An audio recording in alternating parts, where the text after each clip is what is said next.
ये बात उन दिनों की है जब मैं कक्षा 8वीं में पढ़ता था।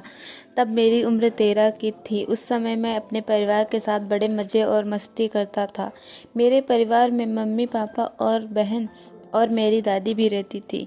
मेरे पापा रेलवे की नौकरी करते थे, इसलिए हम लोग रेलवे के मकान में रहते थे। जब मेरे पापा रिटायर हुए तो हम लोग एक बड़े बंगले में रहने चले गए। उस बंगले में मैं बहुत खुश था, क्योंकि मैं पहले से सोच रहा था कि हमारा खुद का बड़ा घर हो। जब हम लोग घर में रहने गए तो हमें एक बेचैनी सी महसूस हो रही थी और हम रात को देर से सोते थे, क्योंकि हमें डरावनी पिक्चर बहुत पसंद थी और हम देर रात तक टीवी देखते रहते थे और थोड़ी देर बाद सो जाते थे। एक दिन की बात है, जब मैं रात के 11:30 बजे टीवी देख रहा था, तब मुझे लगा कि बाहर से कोई आवाज़ आ रही है। मैंने सोचा मम्मी या पापा पानी लेने के लिए उठे होंगे, वहीं से आवाज़ आ रही होगी। उस समय मैंने ध्यान नहीं दिया, लेकिन थोड़ी देर बाद जब मैंने टीवी बंद कर दी तो मुझे फिर से पायल बजने की आवाज़ आ रही थी, कि जैसे कोई मेरे पास चला आ रहा हो। मैंने देखा तो कोई न दिखा, तो मेरे पैर थर-थर काँपने लगे और मेरे होश उड़ गए कि यह कैसी आवाज़ है। तभी पायल की आवाज़ बंद हो गई।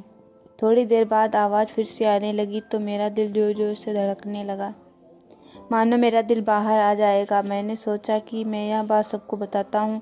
जब मैं हिम्मत जुटा के दरवाज़ा खोला तो मुझे वह मेरे पास बजने लगा, लेकिन वहाँ पर कोई न दिखा। तो मैं मम्मी के कमरे में पहुंचा और सारी बातें मम्मी पापा को बता दी।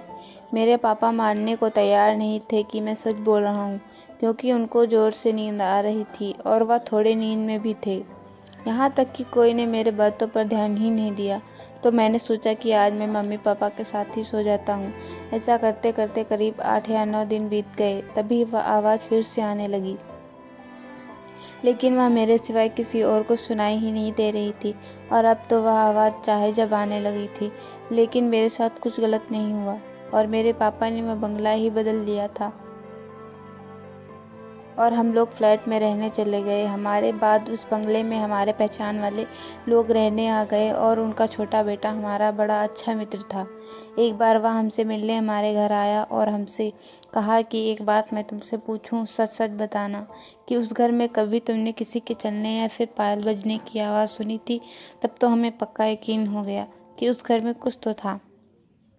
मैंने फिर से अपने परिवार को बताया, तब उन लोगों ने हमारी बातों पर यकीन किया कि अब मैं सच बोल रहा हूँ। और जो लोग वहाँ पर रह रहे थे, उन लोगों ने उस घर में पूजा पाठ कराया तो पता चला कि यहाँ पर 7 औरतों ने एक साथ फांसी लगाई थी और यह उन्हीं की आत्मा थी। आज मैं करीब 70 साल का हो गया हूँ, फिर भी उस घर में जाने से मेरे रोंगटे खड़े हो जाते हैं। उस घर की बात सुनकर मैं आज भी बहुत परेशान और डर जाता हूँ। आपको यह कहानी कैसी लगी ज़रूर बताएं। वीडियो को लाइक करें, चैनल को सब्सक्राइब करें। धन्यवाद।